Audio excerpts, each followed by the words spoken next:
బుడమేరు వరదతో కకావికలమైన విజయవాడ శివార్లలోని జక్కంపూడి కాలనీలో తాజా పరిస్థితిని మా ప్రతినిధి జయప్రకాష్ ప్రత్యక్ష ప్రసారం ద్వారా అందిస్తారు. అనుదీప్, ప్రస్తుతం మనం జక్కంపూడి ప్రధాన రహదారిలో ఉన్నాము. ఇప్పుడు మనం ఇక్కడ పరిస్థితి చూసుకోవచ్చు. నిన్న ఇక్కడ మోకాళ్ళ లోతు నీళ్లు ఈ ప్రధాన రహదారిలోనే కనపడ్డాయి. లోనికి వెళ్ళాలంటే కేవలం ఒక ట్రాక్టర్ మాత్రమే లోనికి వెళ్ళింది.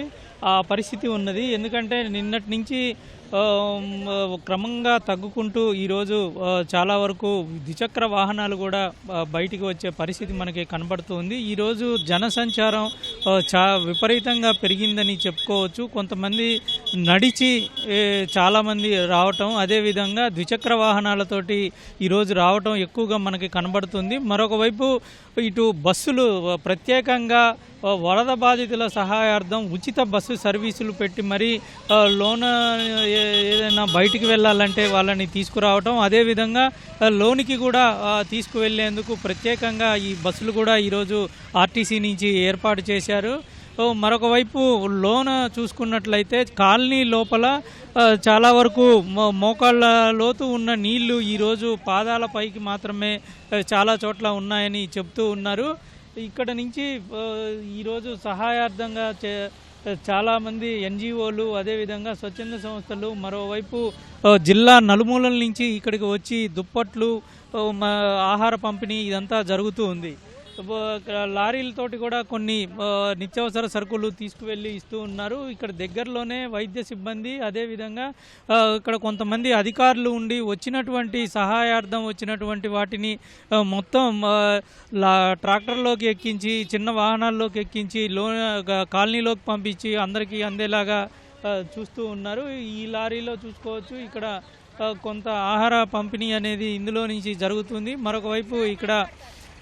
మరొక వైపు చూసుకున్నట్లయితే విద్యుత్తు సంబంధించిన సిబ్బంది కూడా విద్యుత్తు లోపట ఎట్లాగా ఉంది అని వాటిని పరిశీలించి వాటిని మరమ్మతులు చేస్తూ ఉన్నారు. ఈ మరమ్మతులు చేసిన తర్వాత చాలా వరకు నిన్న సాయంత్రం నుంచి వాళ్ళకి ఇచ్చేందుకు వెళ్తూ ఉన్నారు. చాలా వరకు వాటికి ఇస్తూ ఉన్నారు. కొద్దిసేపటి కిందటే విద్యుత్ శాఖ మంత్రి, అదేవిధంగా సాంఘిక సంక్షేమ శాఖ మంత్రి వీళ్ళిద్దరూ కలిసి లోపల కాలనీలో ఉన్నటువంటి విద్యుత్తు పునరుద్ధరణ ఎలా ఉంది, ఇంకా ఎక్కడెక్కడ ఇవ్వాల్సిన అవసరం ఉంది, మరమ్మతులు ఏమైనా చేయాలా, అదేవిధంగా సహాయక చర్యలు చేపట్టాలా అనే ఏ విధంగా జరుగుతున్నాయి అనే వీటిని పరిశీలించేందుకు కాలనీలోకి వెళ్ళారు. అదేవిధంగా మహిళలు, అదేవిధంగా పిల్లలు కూడా ఈరోజు బయటికి వచ్చి ఏదైనా అత్యవసరం ఉంటే వాటిని చూసుకునే అవకాశం ఈరోజు నుంచి వచ్చిందని చెప్పుకోవచ్చు.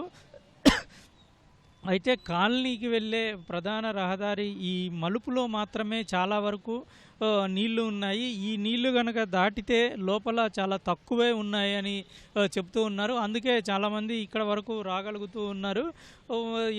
ఒకవైపు వర్షం పడుతూనే ఉంది. ఈరోజు కూడా వర్షం ఉదయం పడింది. అయితే వర్షం పడుతూ ఉన్నా సరే నిన్నటి నుంచి ఇక్కడ ఎటువంటి సహాయక చర్యలకి ఆటంకం లేకుండా అధికారులు దగ్గర ఉండి అన్ని జాగ్రత్తలు తీసుకొని అందరికీ ఇవి అందేలాగా చూస్తూ ఉన్నారు. ప్రతిరోజు సీఎం ఖచ్చితంగా ఇక్కడికి వచ్చి మొత్తం లోపల అంతా తిరిగి అక్కడ ఉన్నటువంటి వారిని ఎలా ఉంది, ఇంకా ఏం కావాలి అనేటువంటి విషయాలను కనుక్కొని ఆ తర్వాత అధికారులకు కూడా వాళ్ళు చెప్పినటువంటి సమస్యలను పరిష్కరించే విధంగా వ్యవహరించాలని అధికారులకు కూడా సూచనలు ఇస్తూ ఉన్నారు.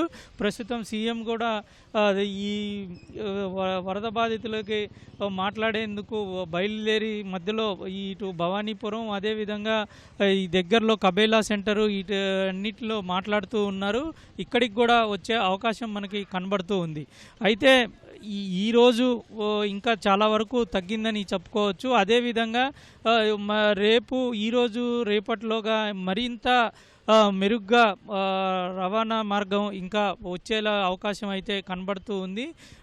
ఖచ్చితంగా ఇప్పుడు ప్రస్తుతం అందుతున్న సాయం ఇంకా పెంచాల్సిన అవసరం అయితే ఉంది. ఎందుకంటే రేషను ఇక్కడ చాలా తక్కువగా అందుతూ ఉంది. మిగతా ప్రాంతాల్లో నీరు ఎక్కువ వెళ్ళిపోవటం వల్ల రేషను సరుకులు అందుతూ ఉన్నాయి. ఈరోజే కొంతవరకు చిన్న వాహనాలు కూడా వెళ్లేందుకు ఇక్కడ అవకాశం ఉంది కాబట్టి ఎక్కువ సంఖ్యలో రేషను ఈరోజు సాయంత్రం నుంచి కానీ రేపటి నుంచి కానీ ఇక్కడ వాళ్ళకి ఇచ్చేందుకు అవకాశం మనకి కనబడుతూ ఉంది.